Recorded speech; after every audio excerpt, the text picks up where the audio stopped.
Welcome everyone. In this video series, we are going to talk about the new Google Assignments LTI 1.3 that was recently integrated into the GCSC Canvas instance.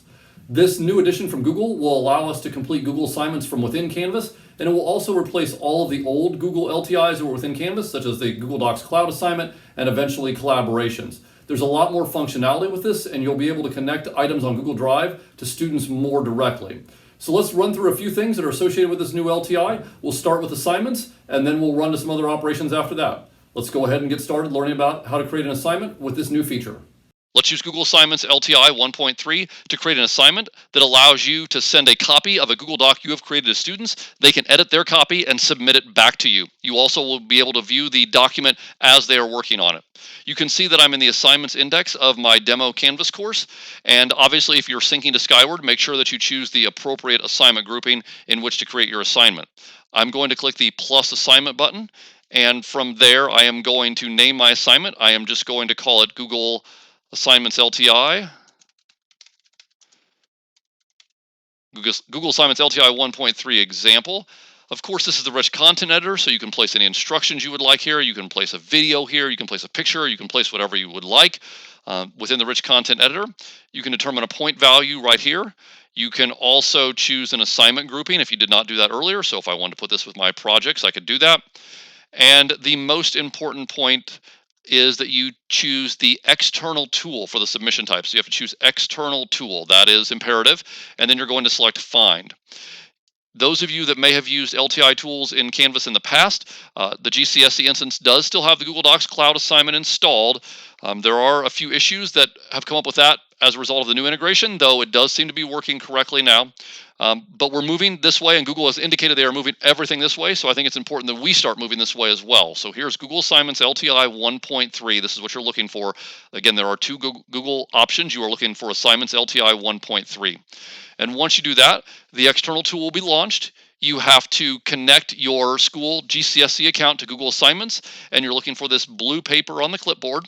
If it's the first time you've ever logged in, you may get a link option as well here the first time. So I'm going to click Continue. And this screen pops up. It's Google Assignments. For those of you that may have come from another district, it is very similar to Google Classroom. For those of you that have been here for a long time, we used Google Classroom about 6 or 7 years ago. It's changed quite a bit since then, but this is essentially a small version of Google Classroom within Canvas. And so here you have the ability to turn on the originality report. So if you turn that on, you notice you get 5 assignments left per course. So you want to be careful in how you use those. If you choose to use those, that will tell you if students have copied and pasted, and it will provide information about where their copied and pasted information came from. The most important step right here is attach, and you want to attach the file that you would like students to have a copy of. So I am just going to give students a copy of this very simple assignment, and I'm going to hit add. Notice you can go to your drive. You could also upload a file. You can also locate things from shared drives, but most likely it's going to be a recent file that you just edited, or it's going to be from your drive. So I'm going to select this, and I'm going to select add. Notice it says right here now each student will get a copy. You can choose the point total right here if you would like. You can also choose a due date, and you can also add a rubric. If you have a rubric from Google Sheets, it can be imported. You can also reuse previous rubrics. I will talk a little bit later how this is all going to work within Canvas within the speed grader. But again, you can add a rubric, you can determine a point value, and you can determine a due date as well right here. Right now, this does not sync with speed grader entirely, but it is supposed to later in October sometime. So I am going to click Create, and it will take just a moment to save those details. And it looks like nothing has happened, but this URL has been filled in right here, and everything that I need to happen has actually happened in that URL. So I'm going to select, and the option for the external URL, or the external tool rather, is right here. I don't want to change that. If you're syncing to Skyward, make sure that you leave that box checked. If not, you can uncheck it. I'm going to uncheck it. Makes it easier for my demo, but it does not matter. If you're syncing to Skyward, you can leave that checked. And then you're going to choose the due date and when the assignment is going to be available from, and when it's going to be available until. And I'm going to go ahead and save and publish. And I am then going to take a look at what I see. So as the teacher, I see the assignment, the point value, and I see that no students have submitted yet. I'm going to have Stacy submit an example assignment, and we'll see what that looks like in just a few minutes on the on the grading side of things. But for now, I want to point out a couple of things. First of all, you can bring this into a module by selecting modules. And then I have a Google demo module right here. So I'm going to click the plus button and I'm going to, I believe that was under projects. Yep, right there, Google Assignments LTI 1.3 example. I'm going to add that. And I am going to make sure, obviously, that it is visible for students. So what I did was I took this assignment right here, and I am giving each student a copy. They can submit that back to me, and it will not alter my original. Also, brand new with this feature is the ability to look at student Google assignments as they are working. So once you enable this feature, and it's already been enabled for all of you within Canvas, and you create your first assignment, in your drive, you will now find a folder called Assignments. So if you're wondering where this Assignments folder came from, that's where. And if you double click right there, it will show you all of the courses in which you have this feature enabled. You can see there's my 2020-2021 demo course. And if I click here, and to give that a moment to load, there's the assignment. So as students work on this assignment, it is going to show those particular, the work that those students are doing. It's going to show that work in real time and give you all the collaboration tools that Google Docs normally allows. So that's how you create the assignment. That's how you send it to students. That's how you place it in a module. And now I'm going to let Stacy complete that assignment, and then we're going to take a look at what it looks like on the grading side of things. Okay, a couple of students have now submitted the assignment. Let's take a look and see what this looks like from the teacher perspective as you want to grade assignments. You can see there's a GCSC tech example, so I'm going to click there.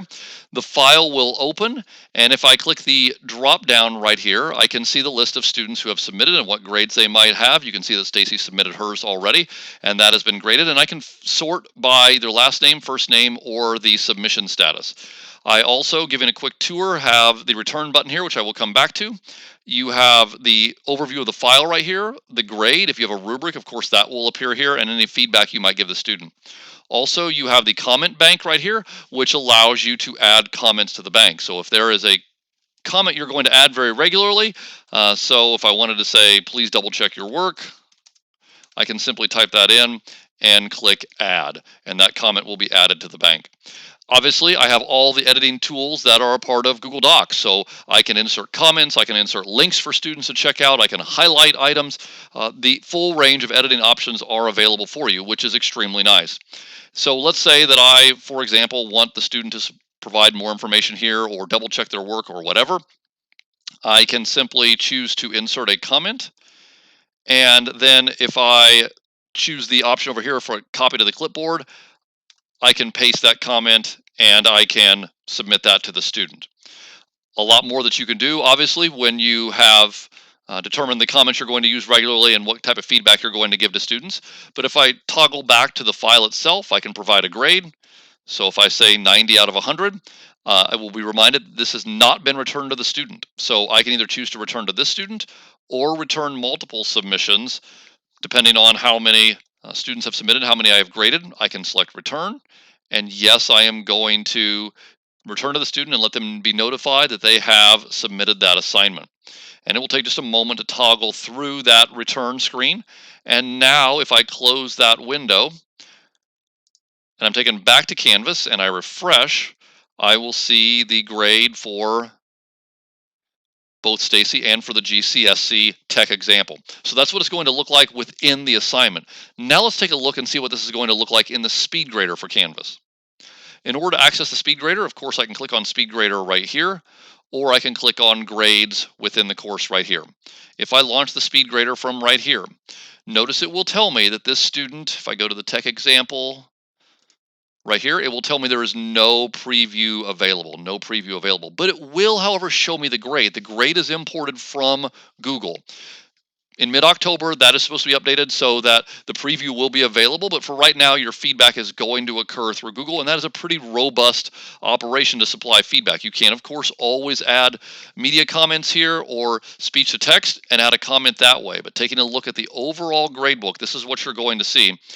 So the Google Assignments LTI right here, Chuck Norris, who is our demo student that I use the example account for, has a 90. Notice the grade shows up, but if I try to launch in the speed grader, I am not going to get a preview of that. I am simply going to get no preview available in the grade. I can provide comments there, but keep in mind your comments are going to also be available through Google Docs, as I just showed you earlier, through the Google Assignments LTI. So that's what it's going to look like for you as a teacher with this new Google Assignments tool. If you would like to see what it's going to look like from a student perspective so you can guide your students, please watch video number 2 in the playlist.